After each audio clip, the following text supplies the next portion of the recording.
L'ordre du jour est le suivant. On va commencer par l'adoption du procès-verbal de la séance du 22 octobre. Comment? Oui, je n'ai pas mis dans l'ordre, mais... Est-ce qu'il y a des... Sur le compte rendu, est-ce qu'il y a des remarques, des abstentions, des votes contre? Pas d'abstention, pas de vote contre. Accepté à l'unanimité. Nous nommons notre secrétaire de séance qui est arrivé, Gérard, qui prend ses fonctions immédiatement, qui note tout sans rien oublier. Et nous allons ensuite, je vous rappelle ensuite que nous avons un ajout d'une délibération qui est un avenant pour intégrer l'ensemble des réseaux, les intégrer, mettre à disposition donc, de la CCVBA l'ensemble des réseaux sur lesquels ils ont travaillé, acte juridique qui n'avait pas été fait parce qu'il fallait que nous, on ait l'acte juridique de propriété de l'ensemble des réseaux et de la voirie des Sansonnais qui a mis, je vous rappelle, près de 4 ans à se mettre en œuvre parce qu'il a fallu rechercher les propriétaires les uns après les autres, un travail énorme. Et donc maintenant, ayant nous récupéré la propriété, on peut transmettre l'utilisation du sous-sol à la CCBA qui l'a d'ailleurs déjà utilisé. Mais au moins juridiquement, tout est réglé. Voilà donc pour l'ajout qui sera la dernière délibération que nous verrons. Et nous commençons par les décisions du maire. La première décision donc est le contrat de prestation de service pour l'entretien campanaire, horlogerie monumentale et système de protection foudre, qui est l'horloge de l'église. Voilà, vous avez le coût de ce contrat. 596,59 € TTC. Pas d'objection, pas de vote contre, pas d'abstention. La deuxième décision du maire, c'est l'acceptation des indemnités de sinistre assurance Pillot. Il s'agit d'une cabine du marché qui a été endommagée par un véhicule qu'on a identifié, ce qui a permis de faire jouer l'assurance pour la restaurer. Pas d'objection, pas de vote contre, pas d'abstention. Délibération suivante, c'est le contrat de location TPE. C'est le marché aux fruits et légumes, Sexant Monétique, c'est la société. C'est un contrat donc qui gère le terminal de paiement électronique du marché. Pas d'objection, pas de vote contre, pas d'abstention. Vous avez tous les éléments du contrat dans la délibération. La décision suivante, c'est l'attribution d'un MAPA pour des travaux d'agrandissement, de rénovation des écoles que vous avez vu commencer. C'est l'attribution d'un lot. Le seul lot qui n'avait pas été attribué, c'est le lot 8 qui n'avait pas été attribué parce que nous avions des choix à faire pour le système de chauffage qui ont été faits a posteriori, qui ont finalement été faits et qui permettent maintenant d'attribuer le lot. Pas d'objection, pas de vote contre, pas d'abstention, accepté à l'unanimité. La délibération suivante, c'est un contrat de prestation de services, maintenance d'installation de génie climatique avec la SRL Somegec. C'est les nouveaux prestataires que nous avons pris concernant la gestion des chaudières de l'ensemble des services municipaux. Vous savez qu'on avait un ancien prestataire dont on n'était pas très content, qui répondait pas toujours à ce qu'on lui demandait, si ce n'est jamais. Donc, on a changé de prestataire. Pas d'objection, pas de vote contre, pas d'abstention. La délibération suivante, c'est une décision modificative qui dit décision modificative numéro 2 du budget 2024. Cette décision se fait à budget nul, puisque c'est la cession à titre gratuit du tractopelle à la CCVBA et la régularisation du compte 238 lié aux avances sur marché. Ainsi donc, on modifie l'ensemble fait un crédit de 270 271,44 euros. La modification en dépenses est de 82 000 euros et la modification en recettes est de 82 000 euros. Donc c'est un budget nul et ça permet de régulariser, entre autres, le tractopelle que nous avions donné, je vous le rappelle, à la CCVEA, dont ils se servent pour la déchetterie. Pardon. Comment ? Oui, non. Ah, ouais, pas d'objection, pas de vote contre, pas d'abstention. C'est tellement évident. Un budget nul, vous n'allez quand même pas. La délibération suivante, c'est l'autorisation de liquider et mandater les dépenses d'investissement dans le cadre des crédits ouverts au budget de l'exercice précédent. Vous connaissez, c'est traditionnel, tous les ans, en fin de budget, on a le droit d'ouvrir un quart des crédits du budget que nous avions voté pour l'année en cours pour l'année suivante, ce qui permet de continuer à payer les factures courantes mois par mois en attendant le vote de notre budget 2025 qui aura lieu en mars 2025. Pas d'objection, pas de vote contre. C'est grâce à ça que la France continue à être gérée. En attendant, il n'y a pas de Premier ministre qui a été nommé, pas encore. Ah, toujours pas. Ok. Demain. Ah, demain. On disait ça hier, oui. Pas d'objection. Pas de vote contre sur cette autorisation d'engagement de crédit. Pas d'abstention. Voté à l'unanimité. La délibération suivante, c'est l'adoption de tarifs municipaux. Alors là, ça va être vite fait puisque la Commission a décidé de ne modifier aucun tarif municipal jusqu'aux prochaines élections. Ça concerne tous les tarifs divers et variés, que ça aille de la cantine en passant par les prix des photocopies, les locations de places sur le marché, etc. etc. Donc, pas d'objection, pas de vote contre, pas d'abstention, accepté à l'unanimité. La délibération suivante, c'est un accord que nous donnons au principe de garantie financière du bailleur social Famille Provence, qui a, dans le cadre des constructions qui ont été mises en œuvre sur le cours du Loup, puisqu'il y a eu une acquisition par ce bailleur de 29 logements dans l'ensemble immobilier Fenêtres sur les Alpilles. Donc, l'accord de principe qui est demandé de garantie financière, cet accord est demandé aux financeurs, c'est-à-dire au département et à la commune, pour que nous soyons obligés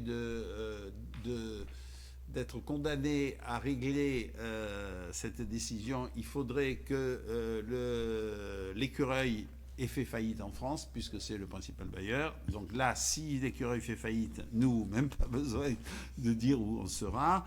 Je rappelle que le montant concerne 55% de la tranche 1 qui était évaluée à 2 183 357 euros et 55% de la tranche 2 qui était évaluée à 966 370 euros. Voilà le montant de la garantie demandée, les 55% des sommes que je viens de vous donner. Vous les avez sur la droite, 1,2 million et 531 000 euros. Voilà. Donc vous vous inquiéterez le jour où vous apprendrez par la radio ou la télé que le petit écureuil n'a plus de cacahuètes à manger et dans la panique. On en rigole, mais en 2008, Lehman Brothers, qui était 10 fois plus... C'est vrai. Ouais. Mais ils en ont sauvé d'autres. Mais oui, c'est vrai.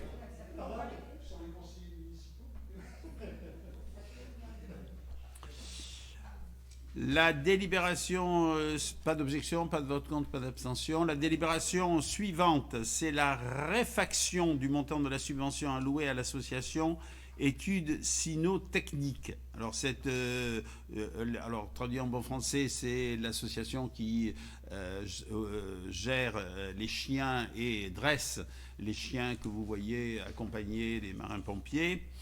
Cette association avait demandé une subvention qui avait été accordée sur l'année 2024 d'un montant de 800 euros, mais ils en ont dépensé que 600. Donc il y a une réfaction des 200 euros qui n'ont pas été dépensés. Pas d'objection. Comment ? Parce que c'est de l'investissement, tout à fait. Si c'est du fonctionnement, bien sûr, ça ne se fait pas. Pas d'objection, pas de vote contre, pas d'abstention. La délibération suivante, c'est l'attribution d'une subvention exceptionnelle à l'amicale des parents d'élèves. Céline, on t'écoute. Cette année, on a décidé de passer par l'APE pour acheter les petits cadeaux de fin d'année qu'on fait pour les élèves de maternelle. En passant par l'APE, ça nous permet de leur faire gagner un pourcentage sur le chiffre d'affaires qu'ils vendent. Voilà. Donc du coup, comme on ne peut pas les payer directement, on a attribué une subvention pour le montant des cadeaux des enfants. Voilà, pas d'objection, pas de vote contre, pas d'abstention, excepté à l'unanimité. La délibération suivante, c'est une admission en non-valeur de créances irrecouvrables. Ces créances irrecouvrables concernaient l'eau et l'assainissement. C'est des gens qu'on n'a jamais pu retrouver ni faire condamner à payer, en tout cas pas nous, mais le Trésor public. Et cette créance se monte à 65,89 €. Voilà. Pas d'objection, pas de vote contre, pas d'abstention. Accepté à l'unanimité. La délibération suivante, c'est l'approbation de la convention de services communs pôle numérique RGPD DPO mutualisé SIG. Si vous avez compris, vous allez pouvoir voter. Si vous n'avez pas compris, ne me demandez pas la traduction. Donc, simplement vous expliquer, parce que c'est la chose à savoir, c'est que le pôle numérique qui a été mis en place par la communauté de communes de la Vallée des Baux assure 3 fonctions. La RGPD, bon, je ne vous expliquerai pas, vous savez tous ce que c'est. Le SII, c'est le système informatique, et le SIG, c'est le système d'information géographique.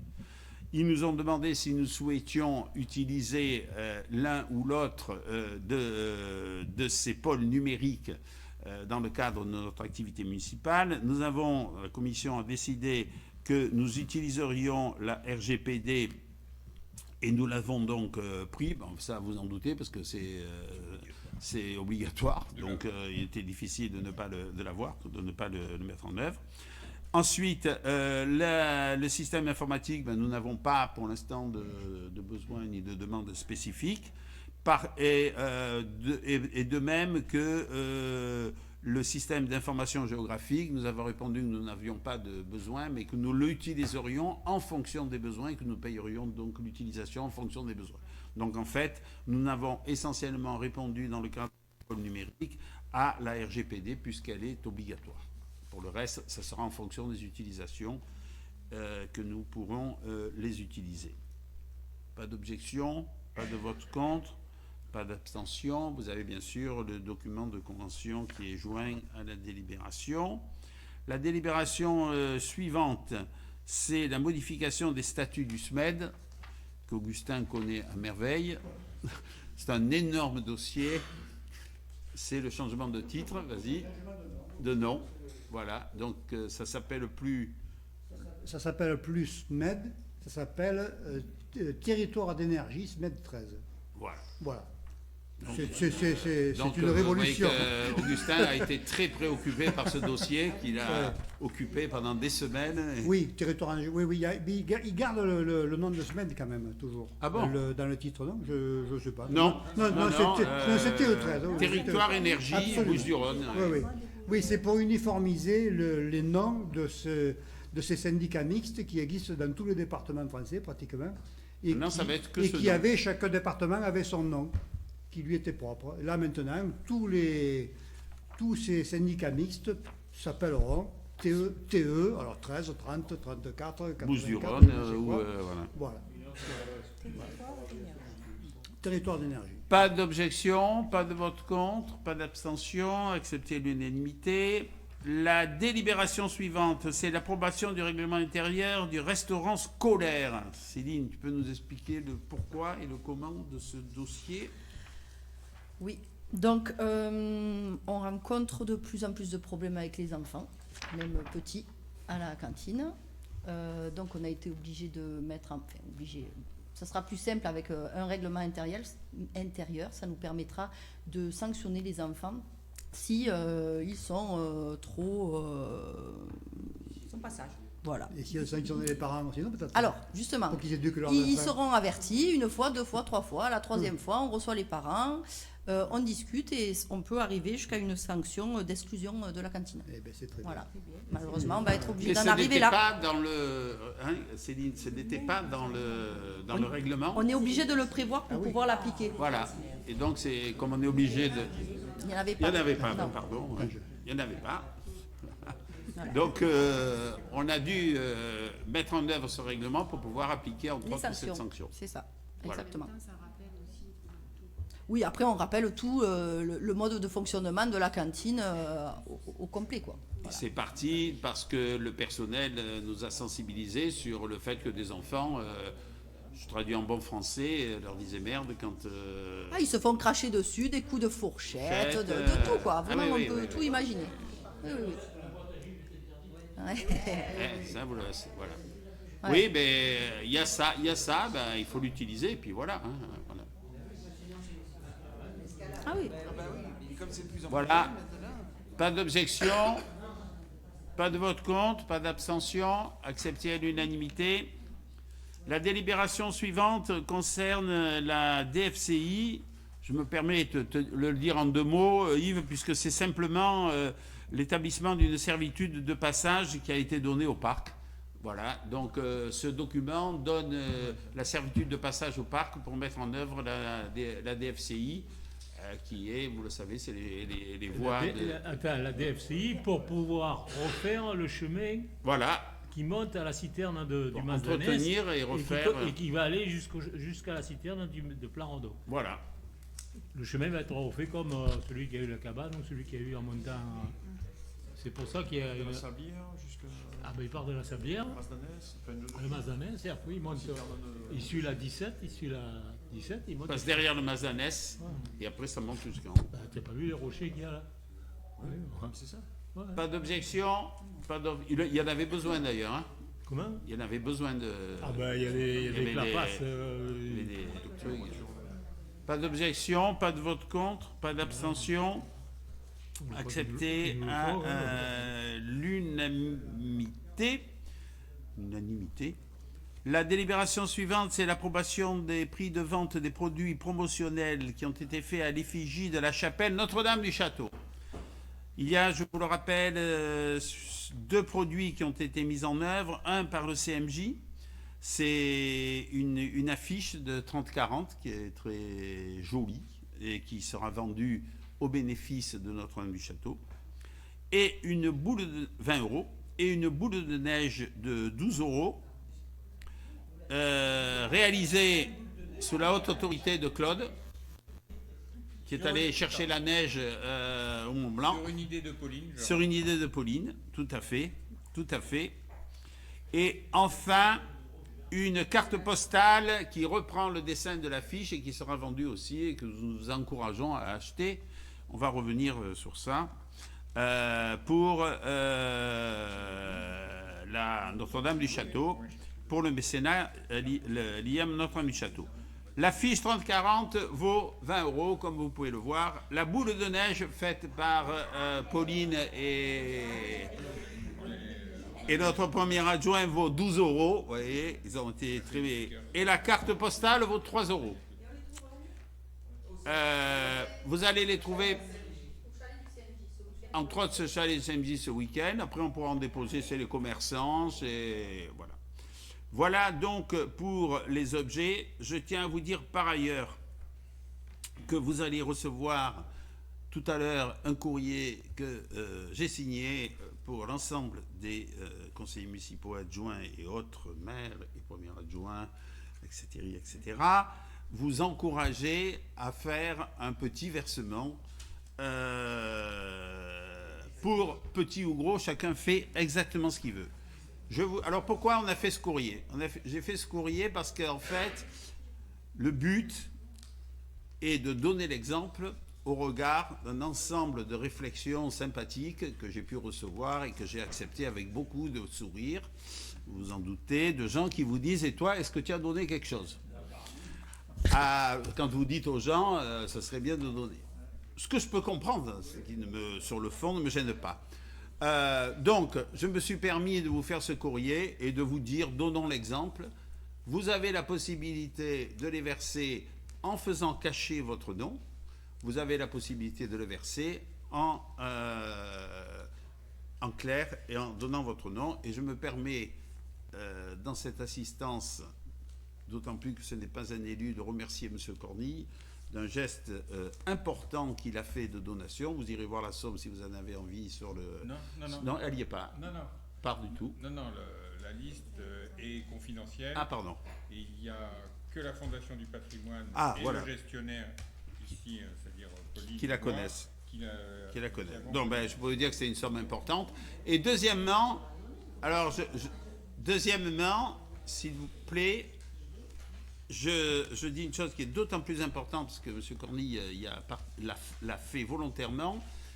Alors, avant même d'ailleurs qu'on en parle, il a proposé à ce que son association, écoutez bien, a un budget annuel, avec un bénéfice, un petit bénéfice, que 20% de son budget soit reversé pour Notre-Dame-du-Château. Si toutes les associations font ça, je peux vous dire qu'on va vite avancer les sommes sur Notre-Dame-du-Château. Voilà, je voudrais le signaler parce que c'est important de vouloir que les associations qui sont financées par la commune fassent un geste. Alors, M. Cornille, il a fait ce qu'il pensait devoir faire, mais chacun peut verser ce qu'il veut. Plusieurs associations m'ont déjà répondu d'ailleurs en me disant qu'ils allaient à leur prochain conseil d'administration proposer. Voilà. À l'heure actuelle, nous avons 32 donateurs qui ont donné en moyenne 290 €, c'est-à-dire qu'on est à près de 10 000 € de subventions reçues depuis qu'on a lancé les demandes, sachant que nous n'avons pas encore sensibilisé les gros donateurs que sont certains particuliers et surtout certaines grosses entreprises avec lesquelles nous travaillons régulièrement et à qui nous avons demandé de pouvoir nous verser une somme. Je rappelle que pour les particuliers, Claude, c'est 75% qui sont déduits des impôts. Jusqu'au 31 décembre 2025. Donc, ce qui veut dire que les particuliers peuvent verser dès maintenant pour en bénéficier en 2024 et peuvent reverser en 2025 pour en rebénéficier en 2025. Donc ça c'est une chose. Sachez que le courrier que vous avez reçu est un courrier, ce même type de courrier sera adressé aux commerçants et artisans, aux acteurs économiques, aux grands élus. Donc on fait par vague pour les sensibiliser avec toujours cette même démarche, c'est-à-dire verser personnellement et surtout faites bouger vos réseaux. Informez vos réseaux et si vous avez des idées pour monter des opérations, montez des opérations. Jean l'a dit, il y aura donc une action spécifique et très personnelle de Monsieur le maire vis-à-vis des gros donateurs ou les donateurs qui pourraient être gros. Voilà. Pas.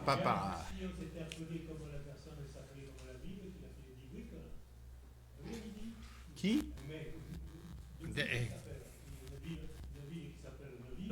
Oui. Il est mort, il a donné 10 briques. Oui. Bon. 10 millions d'euros, il a donné. Non, mais 10 briques, c'est combien? 10 millions d'euros. 10 millions d'euros. Eh oui. Il les avait. S'il a donné ce qu'ils avaient, qu'il ne devait pas avoir d'héritier, qu'il a préféré les donner à la.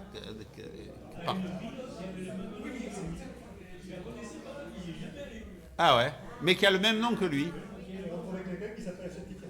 Tiens. Moi je vais changer de nom. Bon. Donc on revient à nos affiches à 20 €, notre boulot de neige à 12 et nos cartes postales à 3. Pas d'objection, pas de vote contre, pas d'abstention.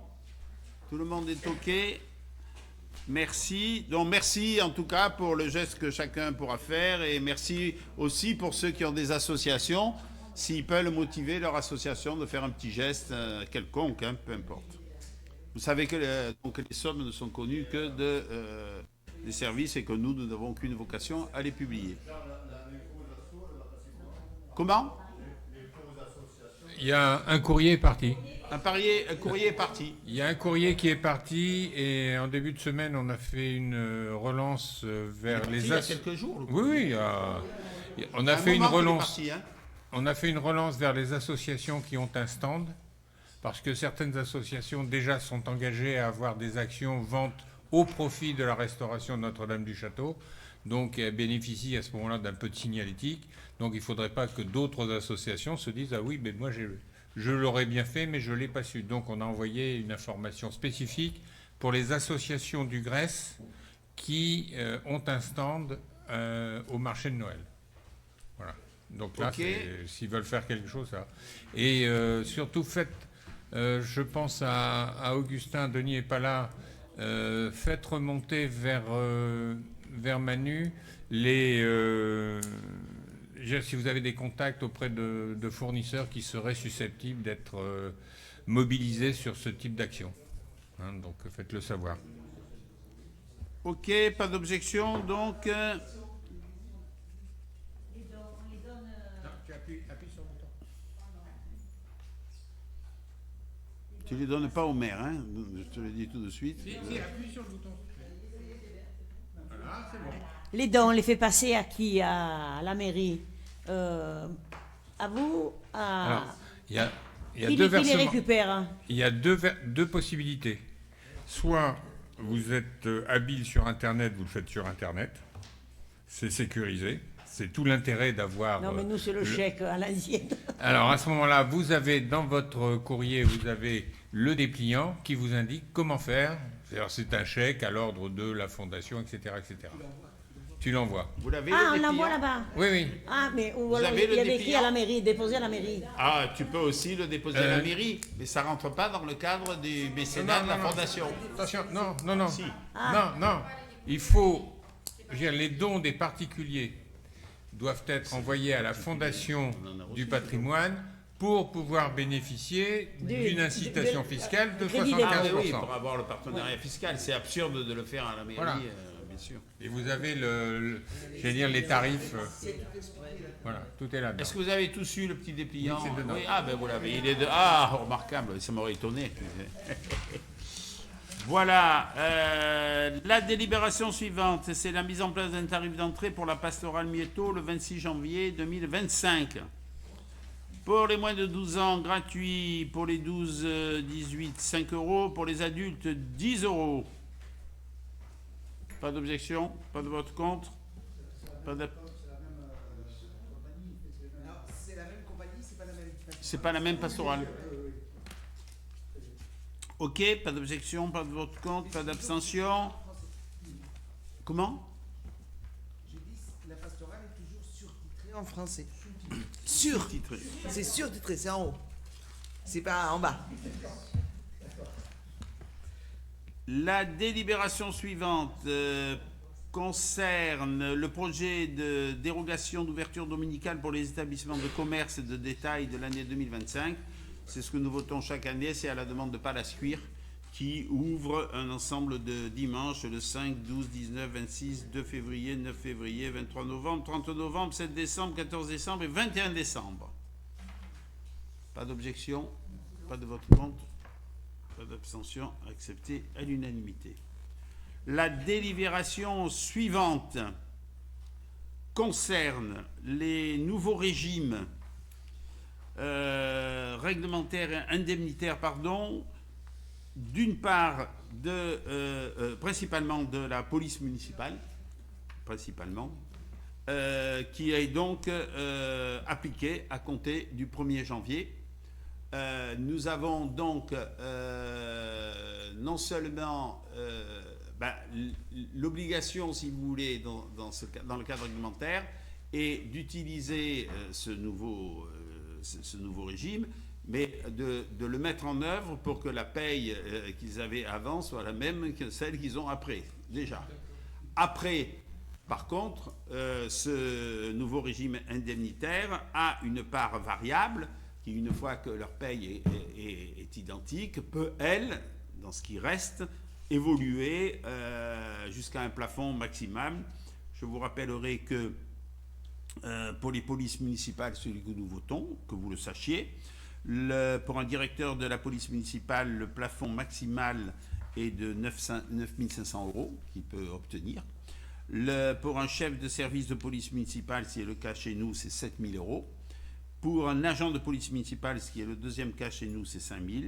Et pour un garde champêtre, où il n'y en a pas, c'est 5 000. Voilà. Donc, il y avait la possibilité de jouer aussi sur la prime de police, mais nous, pour pouvoir obtenir les mêmes salaires que ceux qu'ils avaient, la prime de police a été mise au maximum. Donc, c'était inscrit, elle est de 32% et de 30%, c'est le maximum qu'on pouvait mettre. Donc, si on vous demande est-ce qu'ils ont eu la prime de police au maximum, vous pouvez leur répondre oui. Et par contre, sachez que la commission des ressources humaines a décidé, pour fêter l'arrivée de ce nouveau régime, et fêter aussi, si l'on peut dire entre guillemets, je vais vous dire pourquoi quand même. Enfin, moi, c'est ce que je défendu comme idée, d'ailleurs la commission l'a accepté. Et pour fêter aussi le RIFSEP, qui est le régime qui concerne tous les administratifs, hors la police municipale, parce que eux, ce n'est pas un RIFSEP, c'est un IFSE. Non, ISFE, faut-il, ne demandez pas la traduction. Nous avons décidé au 1er janvier d'augmenter tous les personnels de ces deux régimes de 50 € par mois.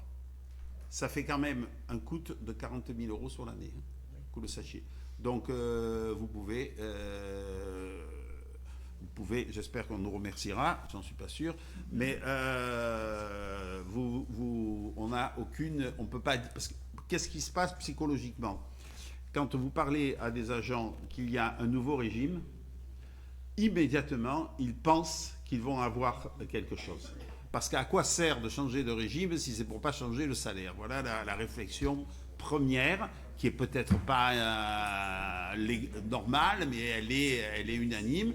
Et donc, je pense qu'il était de bon ton à le faire, de faire ce qu'on aurait d'ailleurs certainement peut-être fait dans le courant de l'année, peu importe, de le faire au début de cette année et de dire voilà, vous avez deux nouveaux régimes. Ces régimes donnent des possibilités, c'est ce qu'on leur a expliqué, d'augmentation. On a unanimement décidé cette augmentation. Maintenant, le reste ne se fera qu'à la valeur travail, puisque ces régimes ces nouvelles prescriptions ont été faites pour pouvoir remercier ceux qui travaillent vraiment, qui exécutent vraiment ce qu'on leur demande, qui correspondent à ce qu'on attend d'eux.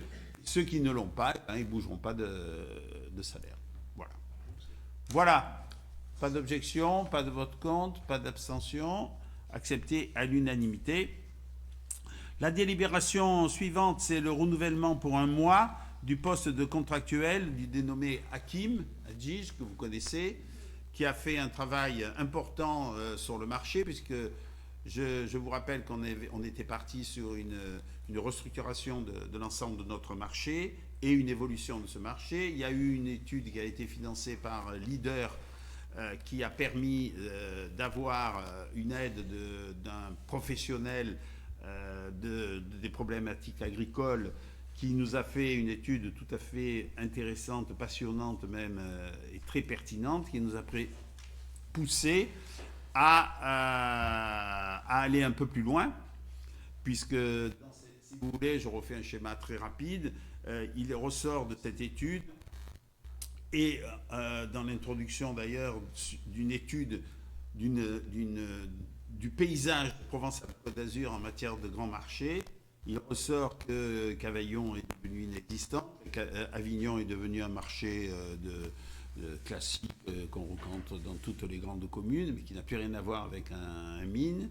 Il ressort que Nice est en perdition, si ce n'est en prévision de fermeture, et qu'il ne reste comme grand marché de producteurs le Marseille, qui nourrit grâce au nord du département, et vous allez comprendre pourquoi je dis ça, entre autres la ville, et Château-Renard, qui, après les déboires juridiques qu'ils ont eus sur le cœur de marché, puisque le Conseil d'État a refusé d'attribuer les terrains qui étaient théoriquement dont l'expropriation était souhaitée. Ne me demandez pas les raisons, ça a été un dossier très complexe. Château-Renard devient une plateforme qui reçoit des produits de Grèce, d'Italie, d'Espagne, par des grossistes ou des semi-gros, et qui les refait partir. Mais son marché de producteurs est en extinction, d'autant plus que le promoteur qui a racheté les terrains du marché où était le marché producteur va récupérer ces terrains et va faire un nouveau quartier dans Château-Renard, qui va être énorme d'ailleurs. Mais bon, c'est un développement de la commune. Donc, face à cette situation, l'étude qui a été faite nous positionne comme étant, dans les Bouches-du-Rhône, le seul marché susceptible de producteurs, pouvoir continuer non seulement à vivre, mais à grandir. Et nous avons eu un appel du pied qui va se transformer certainement par une convention avec le mine de Marseille, pour que nous produisions des marchandises pour le mine de Marseille, qui n'arrive plus à nourrir la ville avec ses producteurs. Et comme le département des Bouches-du-Rhône n'a souhaité que le mine de Marseille ne fonctionne qu'avec des producteurs de circuits courts, c'est-à-dire du département, et qu'on n'aille pas acheter des patates ou des tomates en Espagne ou je ne sais où, le mine s'est retourné vers le lieu où il y avait les producteurs, puisque on a la majorité, une grande partie des producteurs du département qui sont dans notre giron, puisque nous, on a des producteurs à 70, disons à 100 km à la ronde, c'est-à-dire qu'on a des producteurs aussi du Var, on a des producteurs du Vaucluse, des producteurs des Bouches-du-Rhône, c'est retourné vers nous pour ce qui va nous entraîner certainement à avoir des producteurs qui vont pouvoir vendre plus de marchandises et donc gagner mieux leur vie, en tout cas nous l'espérons, et continuer à pouvoir vivre de leur travail. Voilà un peu la raison qui a fait que pour aboutir ce dossier que nous présentons le 22 janvier au pays, sous l'autorité du département, de la région et des services de l'État, a gardé M. Hakim un mois de plus pour nous boucler le dossier que nous allons présenter. Après se posera la suite, c'est la mise en œuvre si ce dossier est voté par le PETR. Là, on verra comment on va évoluer pour le mettre en œuvre, parce que c'est quand même un boulot, ça ne se fait pas du jour au lendemain. Voilà, je vous ai tout dit sur les raisons du recrutement de Hakim. Pas d'objection, recrutement pour un mois, ça se termine au 31 janvier, puisqu'on présente le dossier le 22 janvier. Pas d'objection, pas de vote contre, pas d'abstention. La délibération suivante, c'est l'avant-dernière, qui concerne l'avis défavorable que nous donnons sur le projet de création d'une centrale photovoltaïque à TSE Énergie, qui souhaite installer 16 ou 18 hectares, 16 hectares de photovoltaïque dans le domaine de la Tourette. Vous savez que l'État a repris en main à son compte les permis de construire sur le photovoltaïque, la grille photovoltaïque, qui pose un gros problème, parce que toutes les communes du parc des Alpilles ont repris une décision de la charte qui a été votée par l'État de ne pas faire de photovoltaïque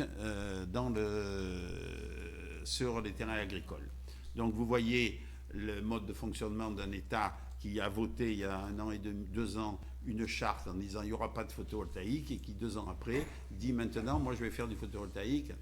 Le grand problème qui se pose pour la Camargue, entre autres, où le développement du coup est monstrueux, le nombre de gens qui veulent faire sur des centaines d'hectares du photovoltaïque, et qui se pose dans tous les territoires qui sont des territoires protégés, qui sont des territoires à vocation touristique, etc. Donc nous, la décision avait été faite, pas d'agri-photovoltaïque sur les terres agricoles. Par contre, on a développé du photovoltaïque, comme vous le savez, sur le marché. On l'a développé dans des zones artificialisées.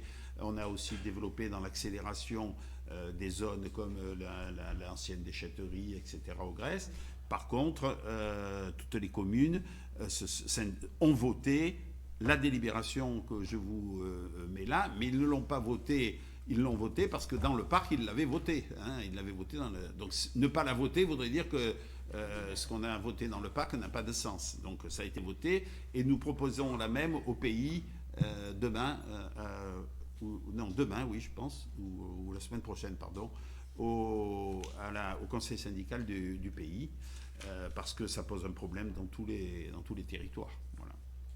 Voilà, donc l'avis défavorable sur le projet de création fait référence, comme pour ceux qui l'ont lu, à ce qui a été décidé dans le cadre de la charte du parc des Alpilles. Au niveau de la déchetterie, on doit faire des photovoltaïques, des panneaux. C'est en réflexion. Mais à côté, dans le pré, ça avait été aussi qu'on en ferait. Mais il y a à côté de... Non, il n'y a que la bande ancienne déchetterie. Il n'y avait que la bande ancienne. Ouais. Il me semble qu'il y avait le pré aussi. Oui, il y avait une partie, mais c'est des terrains municipaux. Oui, il y a une parcelle à côté qui pourrait être disponible effectivement. Et donc là, on ne peut plus le faire. Si. Ah, mais c'est pas un terrain agricole. C'est une terre. Si, c'est un terrain agricole, il y a un pré. Mais il est cultivé? Il n'est pas cultivé.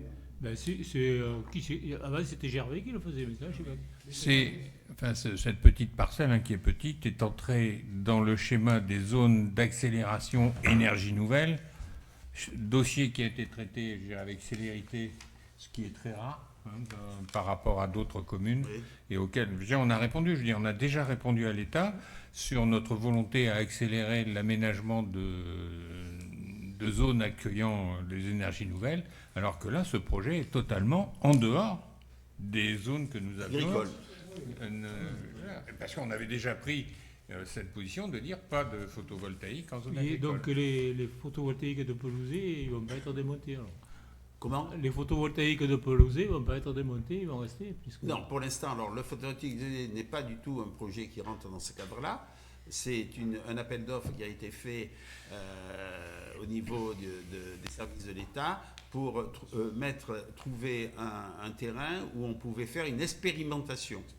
Le permis de construire a été signé à condition que l'expérimentation soit faite. L'expérimentation, dans les 2 premières ou 3 premières années de sortie, a été ni faite ni pas à faire. Nous avons donc envoyé une lettre recommandée au constructeur en lui disant que nous avions arrêté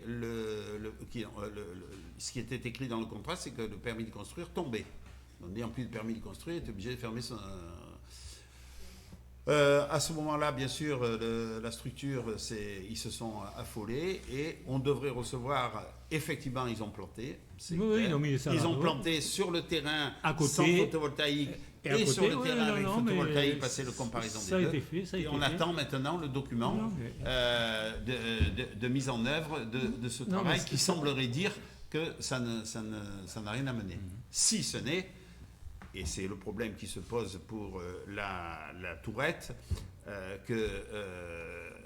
et c'est pour ça que la Chambre d'agriculture est contre la grille photovoltaïque. C'est parce que la tourette a déposé, parce que la tourette est une société qui est en déficit lourd, et qu'en fait le photovoltaïque ne vient non pas faire que le blé soit meilleur, productif ou moins productif, mais vient surtout...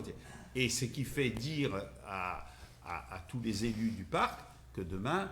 Je ne vois pas pourquoi la famille Fabre ne demanderait pas, et pourquoi Cornille ne demanderait pas qu'on fasse 400 hectares en photovoltaïque. Et oui. Et quelle réponse négative pourrons-nous apporter si ces gens-là vont au tribunal, alors que l'État l'a autorisé, quoi. Je veux dire, donc c'est suicidaire, quoi. Ça veut dire que ça peut être une plaine qui soit couverte de photovoltaïque. Ouais, comme au sud de l'Espagne. Et ça veut dire les conséquences touristiques qui sont catastrophiques. Et après, c'est un choix tel qu'il a été pris par le parc des Alpilles, que moi personnellement je défends. Je voudrais juste faire une petite remarque. Pauline, est-ce que tu peux revenir au début ? C'est l'hypocrisie des présentations de ces projets. Vous allez voir. Voilà, bougez pas. Hop. Voilà, le projet consiste en l'installation d'ombrières photovoltaïques sur un champ afin de constituer une protection pour les cultures de blé et de luzerne. En avant, premier argument. Et assurer une production d'énergie renouvelable. Si déjà il l'inversait, ça serait déjà Alors, moins hypocrite. Je vous rappelle, vous voyez déjà cet argument, quand on va au tribunal, le but de le parc a décidé qu'il se portait garant avec nous d'aller nous on va contester le permis de construire. Le parc a décidé de le contester. La Fédération nationale des parcs de France a décidé de le contester aussi. Voilà. Il y en a déjà qui ont été acceptés. Non, il n'y en a aucun. Lequel? Mais Non, non, c'est un test. c'est un test expérimental sur 3 ou 4 hectares. Ce n'est pas la même chose. Ah non, mais c'est écrit noir sur blanc. Ah, c'est complètement différent. L'idée, c'était de faire un test avec la Chambre d'agriculture pour savoir l'intérêt que ça avait ou pas. Voilà, ça a été accepté dans ce cadre-là et le permis est retiré si le test n'est pas fait. Donc, c'est quelque chose de très spécifique. Ce n'est pas une... Oui, parce que là, c'est 16 hectares. Et là, maintenant, tout le monde va pouvoir demander. Et je ne vois pas pourquoi toi, tu ne le demanderais pas, quoi. Voilà. Et il faut être absurde pour ne pas le demander, d'ailleurs. Voilà. La famille Fabre, pourquoi elle ne le demanderait pas? Cornille, pourquoi il... Mais de Cornille est déjà venu, m'en a parlé, hein. Il m'a dit, Jean, moi je vais peut-être demander pour mes 400 hectares d'oliviers. Oui. Et oui. Ah ben après, c'est l'infini. Voilà. Et à l'infini qui ne modifie pas l'agriculture, parce que ça, depuis des décennies, c'est pas parce qu'il pleuvra pas. C'est pas parce que ce que dit Claude est tout à fait intéressant. Quand relisez, vous allez voir. Voilà. Si c'est parce qu'on va enlever du soleil que les cultures seront meilleures, ou si c'est parce qu'on va empêcher qu'il pleuve, enfin, c'est d'une absurdité. Voilà. Non, mais c'est... Ah mais c'était... cette phrase, elle est excellente devant les tribunaux, elle va être grandissime, quoi. Mais c'était le thème des présentations. Hein. Alors c'est un problème qui se passe au niveau national, parce que par exemple dans le centre de la France, vous avez ce qu'on appelle les grandes cultures, vous avez des propriétaires qui demandent qu'on mette 2000 hectares en photovoltaïque. Hein. Et oui. Parce que c'est la grille photovoltaïque, c'est des panneaux qui peuvent se mettre droit et se mettre... voilà. On vous dit, quand ça n'a pas d'intérêt pour la culture, ou du moins que la culture n'a pas besoin soit de soleil, soit d'eau, on les met droit et on prend de l'argent par le photovoltaïque. Voilà. Quand on veut remettre, on remet. Alors ça produit un peu moins selon qu'on met, mais financièrement, si vous avez des grandes surfaces, c'est monstrueux. C'est monstrueux. Le but, c'est, bon, si la récolte peut être, on ne sait pas que l'on est. Non, c'est rien. Ça ne change pas du tout ça ne va pas faire évoluer. Voilà. Pas d'objection donc sur cette délibération. Donc elle a été votée par le conseil syndical du parc. Elle a été votée par la communauté de communes de la Vallée des Baux. Elle va être proposée au pays. Et si le pays l'accepte, elle sera donc votée par les 3 communautés de communes. Voilà. Pas d'objection, pas de vote contre, pas d'abstention. Si l'intérêt de ce photovoltaïque n'est pas justifié et que le permis est retiré, il y a une destruction ou Oui, il y a ensuite... Enfin, des destructions. Oui, et puis il n'y a plus de permis, il faut enlever les D'accord. panneaux. C'est le contrat qui a été passé. C'est pour ça que c'est le projet qui a été fait avec Denis Poulouzet est un projet très spécifique, qui avait l'accord de la Chambre d'agriculture, la même Chambre d'agriculture qui est maintenant a décidé, après les expérimentations qui ont été faites, de ne pas prolonger la grille photovoltaïque. Pas d'objection, pas de vote contre, pas d'abstention. La dernière délibération, c'est l'avenant numéro 1 au procès-verbal de mise à disposition des biens et équipements affectés à l'exercice des compétences en eau potable et assainissement. Je vous rappelle, c'est ce que je vous disais au début, c'est donc rajouté en délibération. Cette délibération permet d'intégrer les réseaux dans le patrimoine de la CCVBA, puisque nous avons signé il y a une semaine les réseaux d'eau et d'assainissement. Et nous, on a signé il y a une semaine le fait que nous avions l'autorisation de faire les travaux, heureusement d'ailleurs, parce que Et la CCVBA, maintenant, on est obligé de leur donner, mais ils ont fait les travaux déjà, ils sont terminés. Mais on leur a donné, donc légalement, tout le monde est propriétaire des travaux qu'il a fait et ça ne pose plus de problème. Voilà pour l'ordre du jour et on fait un tour de table pour les questions diverses pour ceux qui en ont. Séverine. Ah! C'est parce qu'il y avait ta fille que tu as décidé de... En fait, cet après-midi, on a eu un petit souci à plateforme, donc au siège NGE. On a une collègue qui a fait un malaise. On a appelé les pompiers. Le médecin régulateur nous demandait à tout prix une adresse, un nom de rue. Et on faisait que dire, c'est le parc d'activité de l'Orade. Il y a que nous. Non, en fait, il leur faut une rue. Et apparemment, c'est pas la première fois que quand on appelle les pompiers, ils n'arrivent pas à trouver. Enfin, quand c'est un régulateur qui n'est pas de la région. Voilà, et donc du coup, en fait, ils nous disent, mais quelle est l'adresse? Parc d'activité de l'Orade. Oui, mais l'adresse, il nous faut. Voilà, donc voir à croire. Pourtant, je crois que lundi, c'était pas trop fantôme. Hein. Attends, Séverine, il faudrait qu'à NGE, il y ait quelqu'un qui se penche sur la base adresse nationale. Ils doivent être repérés dans la base adresse nationale, la BAN. Autrement, téléphone à Matubert. Oui, service technique. Oui, ils sont, mais... Normalement, le nom existe. Alors maintenant, est-ce qu'on a une plaque là-bas? Non, il n'y en a pas. Je crois pas. C'est possible. Maintenant, ils nous l'ont rendu.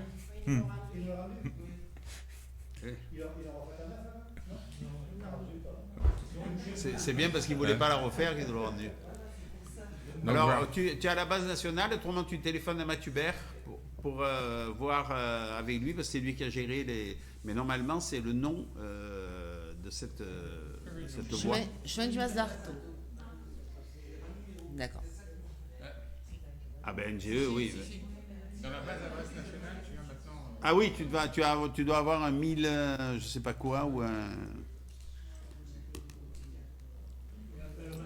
Ensuite... Audrey, rien de particulier. Gérard? Non. Yves? On a parlé du chemin communal qui est derrière Limberton, là-bas. Attends. Que le Altaves voulait le déplacer ou mettre des ponts canadiens sur ce chemin. Altaves, oui. Le chemin communal. Il y a une étude qui a été demandée. Voilà. Oui. Alors, il ne serait pas, ça m'a été demandé, si on met des ponts canadiens, les mecs qui passent, il y a des mecs qui s'entraînent avec les carrioles, qui passent avec les carrioles, ils ne passeront plus. Hein. Donc, interdiction de mettre des ponts canadiens. Je ne sais pas parce que si c'est tombé à l'eau, c'est bon. Il y a une étude qui a été demandée sur l'ensemble des réseaux et des voies. Il ne faut pas mettre des ponts canadiens parce que les chevaux avec les carrioles, que les mecs qui se baladent, ils passeront plus. Mais les ponts canadiens, c'est pour entrer dans la propriété privée. Hein. Non. C'est pour éviter que les sangliers... Le pont canadien, il est sur le chemin pour éviter que les sangliers y rentrent. Donc tout animal à quatre pattes ne passe pas. Oui, mais pourquoi les chevaux passeraient là?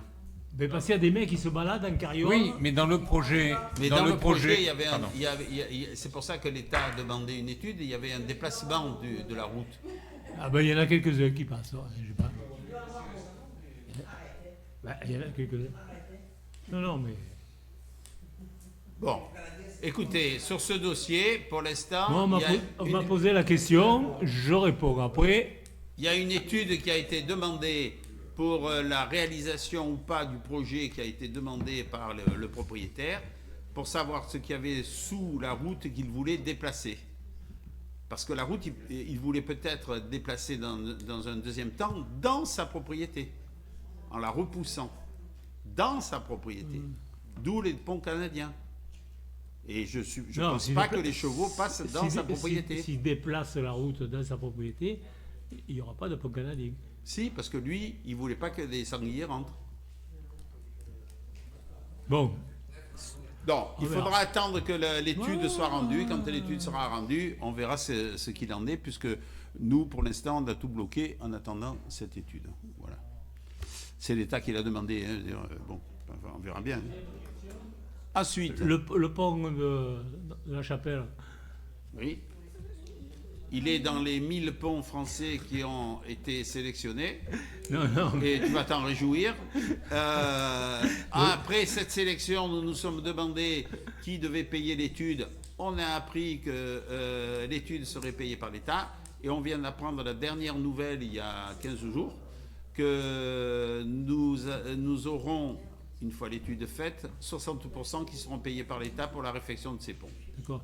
Parce que si jamais il y a un problème d'incendie, les camions de pompiers ne passeront pas, même s'ils passent chez Dalmor. Les camions d'incendie, s'ils veulent transgresser la décision de l'État, ils y passent. Et s'ils tombent avec le camion dans le trou, nous, ce ne sera pas notre problème. L'État a décidé, oui, mais ils ne tomberont pas, mais l'État a décidé que c'était un pont dangereux. C'est un pont dangereux. Moi, c'est pas moi qui vais dire l'inverse. Hein. Voilà. En tout cas, sache ils seront pris dans le cadre de la réfection et on a 60%, mais on attend les devis. C'est entre 0 et 3 ans, 4 ans. C'est comme un Premier ministre, aujourd'hui peut-être, ou alors demain. Avant qu'on ait déjà l'étude, tu m'as saisi. Tu as vu combien de temps il a fallu pour savoir qu'on allait avoir l'étude. Après, tu vois combien de temps il va falloir pour l'avoir, et après combien de temps il va falloir pour avoir les subventions. Ah ben j'espère, oui. En tout cas, pour nous, ce sera prioritaire. Si on en fait un, ce sera celui-là. Après, il faudrait qu'on ait un État. D'autres choses, Yves? Études, pas d'autres choses? Yves, pas d'autres choses? Cathy? Augustin? Pas de pont? Non. Inès? Tout va bien? Jean-François? Tu as un problème avec Inès? Non? Au sujet du repas de l'amitié, il y a plusieurs personnes qui se sont plaints, qui ont trouvé que la musique était trop forte, qui sont là pour passer un bon moment, revoir des amis ou des connaissances et qu'il y a des difficultés pour parler. Donc Nous, voilà. on n'a pas remarqué, mais il y a des gens qui sont sensibles. Ah, moi, honnêtement, ça ne m'a pas choqué. Hein. Après, je pense qu'il faut changer peut-être un peu, parce que tu vois, il n'y a pas beaucoup de gens qui dansent maintenant. Il faut faire un spectacle, hein, c'est ce qu'on avait dit. Hein. Alors, pour vous dire, mais tu as retenu un acteur, oui, alors, il me répond pas, un chanteur. Il fait le tour du monde maintenant. Oui, Marco Léna. Bon. On a eu quand même 140 personnes qui sont venues. Non, mais c'est un beau succès. Hein, et là, oui. Oui, mais je ne fais pas de discours. 140 personnes au repas. Et là, on a distribué 160 tickets. Bon, il reste les retardataires. Et puis, on a une demi-douzaine de personnes. Tickets, c'est pour les gens qui ne venaient pas au qui repas, mais qui ne peuvent pas venir. Voilà. De donner un bon. Je sais pas si vous vous rappelez. Voilà, et ils peuvent l'utiliser dans tous les commerces du Grèce. Et on a une demi-douzaine de personnes qui sont venues, mais qui nous ont dit on ne les prend pas, mais vous le reversez au CCAS. Donc, je trouve que c'est sympa. Très bien. C'est bien. Voilà. Merci. Gérard, tu as quelque chose? Parler de photovoltaïque tout à l'heure. Vous avez présenté il y a quelques mois derrière que la préfecture cherchait à faire des mètres carrés supplémentaires pour voir un peu qu'on était en retard. Est-ce que tu sais si ils se sont manifestés depuis ou pas? Non. Non. Tous les dossiers sont partis, beaucoup n'ont pas répondu. Ouais. Et l'État, pour l'instant, est absent. Hein. Ouais. Il n'y a plus de décision, il n'y a plus rien. Et donc, aucun préfet ne prend de décision à mesure où il n'y a pas de hiérarchie qui les accepte ou pas. Il y avait en cours cette accélération, mais on n'a plus de nouvelles. D'accord. Plus rien. Non, pas les tennis. Non, mais c'est vrai qu'on en avait parlé. Il y avait effectivement les tennis qui étaient concernés parce qu'il y avait la toiture et on avait évoqué éventuellement de faire un parking, pourquoi pas. Il y a une évolution intéressante, Gérard, qui est qu'on commence à avoir, puisque nous, ça nous intéresse pour le marché, des constructeurs qui, si tu fais une surface minimum, te font l'ossature gratuitement. Il faut faire 800 mètres carrés minimum et tu as l'ossature entièrement payée. Tu te font un hangar fermé, il n'y a ni chauffage, ni électricité, ni rien. Tu peux mettre, tous les réseaux peuvent arriver si tu le souhaites, mais ils te payent toute l'ossature. Dans la mesure où il y a 800 mètres carrés. D'accord. C'est à réfléchir. C'est à réfléchir. Alors là, pour les tennis, il y a quand même le problème de la hauteur. Est-ce que c'est les hauteurs normales d'ossature ou pas, de hangar? J'en sais rien. Mais c'est à réfléchir. Non, je parlais pas des. Non, mais je parlais pas des cours, mais on avait évoqué effectivement de couvrir les toits du clubhouse, parce que ça peut faire de l'argent pour la commune. Ah, ça oui, c'est autre chose. Et on avait évoqué effectivement tout ce parking qui pouvait être revu et corrigé pour effectivement le couvrir pour que les voitures soient à l'ombre, etc. Et ça faisait des mètres carrés supplémentaires. C'est une autre hypothèse. Ouais. Une autre hypothèse. Celle-là, il faut payer il faut trouver l'opérateur, quoi. C'est tout. Non, mais oui, mais c'est pas la préfecture qui prenait. Je veux dire, il n'y avait rien de prise en charge par l'État sur cette opération-là? Ah non. Ah, c'est la commune qui doit. Il nous oblige à trouver des terrains, mais non. Ah, il t'oblige et c'est toi qui dois les Et financer. après, où tu trouves un opérateur, où tu finances, toi, okay, sur les bâtiments publics, c'est toi qui finances. Ok, d'accord. Ah ouais. Ah ben maintenant, imagine-toi, tu n'auras quasiment plus. Sachez qu'une grande partie des économies qui vont être faites par l'État vont être faites sur les problématiques environnementales. Hein. Il n'y a qu'à voir ce qui s'est décidé dans les départements. Et deuxième question, les débuts des travaux de la partie commerçante sur le marché, on sait à peu près... On est en attente de la date de signature. Le géomètre a réalisé, c'était assez facile, hein, puisque c'était un monobloc. On attend la date de la signature chez le notaire du terrain. Mais ça devrait se faire d'ici la fin de l'année. Ouais. Et après, il y a 6 à 8 mois de travaux. D'accord. Voilà. Ok. Jacques? Philippe? Il est... non. Vas-y. J'ai remarqué que juste avant l'entrée de la déchetterie, dans un arbre, il y a un énorme nid de frelons asiatiques. Il faut le signaler. Ouais. Tu le dis à... Alors attends, est-ce que c'est sur un terrain privé ou public? Je ne sais pas là, je vois pas bien là. Ah ben alors il faut nous le dire. Envoie la PM, tu l'occupes. Si c'est sur un terrain privé, on te donne l'entrée de la déchetterie sur la droite, elle est en hauteur, bien en hauteur, on le voit bien, il y a plus de feuilles. Voilà, on le voit bien. Oui.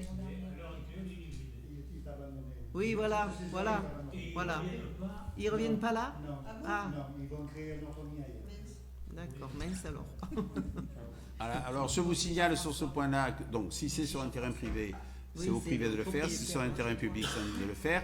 Et deuxièmement, le département va financer des destructeurs de nids qui pourront venir gratuitement ou quasiment gratuitement détruire les nids qui seront signalés. C'est une politique qu'ils ont lancée pour... Parce qu'il y en a quand même pas mal chez Philippe. Il y en avait un énorme, mais au niveau de leurs jambes, quoi, dans une haie, un énorme. Mais il l'a fait détruire ou pas? Ça y est. Ah, il a détruit. Ouais. Sache-le, sous tu le saches contrôle. que si c'est privé, c'est les gens qui l'ont. Si c'est public, tu nous le dis. Non, ça... Je parle sous Mais le les gens contrôle. vont pouvoir avoir une aide de l'État. Ah, d'accord. Enfin, de l'État. Oui. Département. Je parle sous le contrôle de Yves. L'éradication ou la destruction de nids se fait selon une saisonnalité. Soit à l'installation, soit à la ponte. Enfin, donc il y a, mais jamais en hiver. Voilà. Ils sont vides. Ils reviennent pas là. Ils vont construire ailleurs. Ils sont vides, mais on les laisse. On les laisse. Oui, mais c'est plutôt que les gens sont inquiets en voyant ça. Et oui. Oui. Ah ouais. Non, mais... Et le... Oui, c'est ça. Oui, toujours au département, ils ont déjà Terre de Provence a déjà passé un contrat avec le département. Je crois que ça leur coûte, ça coûte à l'agglomération 50 000 €. Quand même, tu dis que c'est gratuit, pour acheter des pièges, pour tout le procédé, tout le processus. Ah oui, après, donc y a c'est pas pas que vraiment gratuit. là, c'est Non, pas non. enlever des nids. Non, c'est pour éradiquer, parce qu'il y avait deux spécialistes qui nous ont un peu fait un tableau du frelon asiatique et il y en a une autre espèce. par la mort des ça abeilles, tue un quart des abeilles par an. Donc c'est dramatique. Ouais. Après, le département des Bouches-du-Rhône, je sais, va payer ça. Je ne sais pas si, par ailleurs, ils passent des contrats pour éradiquer. Mais alors là, c'est éradiquer systématiquement. Quoi. Mais, nous, non, la communauté de communes n'a pas été, ça n'a pas été mis en œuvre. Enfin, il va peut-être le mettre en œuvre. Ouais. Elisabeth, Céline, Pauline, Claude. Tout d'abord, je vous ai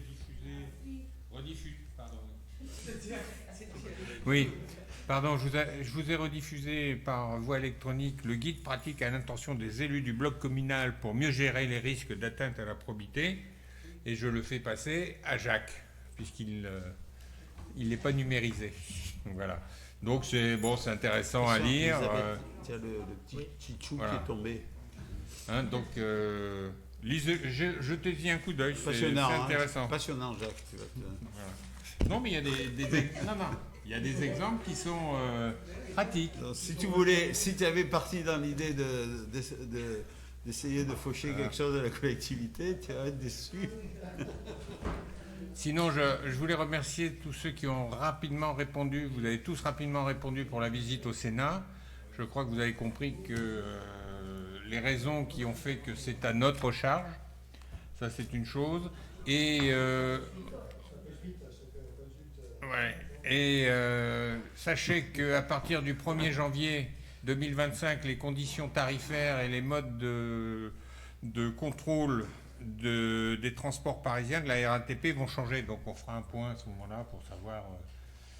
sachez qu'il n'y a plus de tickets papier maintenant, déjà. Ah merde, j'en ai moi. Et oui. À partir du 1er janvier, il n'y a plus de support papier. Et je sais pas, il faut attendre, j'ai vu ça, j'ai dit bon. Donc on vous tiendra au courant. Non, tu peux avoir un pass journalier, mais maintenant numérique, enfin dématérialisé, c'est soit sur le téléphone, soit... Non, mais c'est au 1er janvier, ça change. Donc on vous tiendra au courant. Voilà. Tu prends tu téléphones. Oui, mais je t'ai dit, il faut faire un tuto. Non, mais tu peux acheter le principe dans beaucoup de villes, c'est vous achetez un support, 2 €, un support genre carte magnétique, et que vous chargez pour 1 jour, 2 jours, 2 passages, 3 passages. Voilà, mais donc on va se renseigner pour que ça soit plus facile pour tout le monde. Courant, hein. Tu nous tiendras au courant. C'est déjà voilà, je tiens au courant. Ce qui se passe à Venise. Oui. À Venise, ça se fait comme ça. Tu charges pour une journée, 2 journées, 3 voilà. journées. On te le vend pour le nombre de jours où tu viens. Okay. Tu le montes. Et je vous le fais circuler. On a réussi à sortir le journal. Vous avez vu le dernier journal? Non, pas encore, mais voilà. Pour ceux qui n'ont pas eu. Je voudrais... Alors, juste, je voulais remercier tous ceux qui ont participé. 2, je voulais aussi remercier la police municipale qui se substitue aux services techniques, et tout le monde comprendra pourquoi, parce que les services techniques sont déguisés en petits lutins jaunes et travaillent d'arrache-pied pour qu'on ait un grand marché du Petit Noël magnifique. Voilà. Donc là, c'est l'APM qui le fait, donc ça sera un peu plus long. Autre chose, Claude? Non. Moi, ce que je voudrais dire, c'est que ce dernier numéro que j'ai feuilleté hier soir de l'année est pour moi est particulièrement réussi. Dans les couleurs, dans le mode de présentation qui a évolué et qui, voilà, il est attrayant. Vous direz ce que vous en pensez, prochaine réunion. Mais je trouve que si on continue là-dedans, c'est de mieux en mieux. Voilà. On est toujours dedans. Ah, Céline. Juste, je fais un appel à ceux qui ont du temps un peu samedi, parce que pour le marché, on a donc cette année une piste de luge et on a besoin de volontaires pour venir tenir la caisse de la piste de luge. Donc si vous avez 1 heure de temps en temps dans la journée, c'est volontiers pour nous relayer parce qu'on a beaucoup de choses à faire dans la journée. La journée va être très très longue. Voilà. N'oubliez pas de venir aussi le vendredi soir à l'inauguration à partir de 18h. Oui. Et si vous voulez faire de la luge, n'oubliez pas votre Ah oui, tenue. oui, mais la luge, même pour les adultes. Donc, oui, même pour les adultes. Merci. 77 ans, par contre. Donc si un Ah. peu en plus... Putain, je vais vite y aller alors.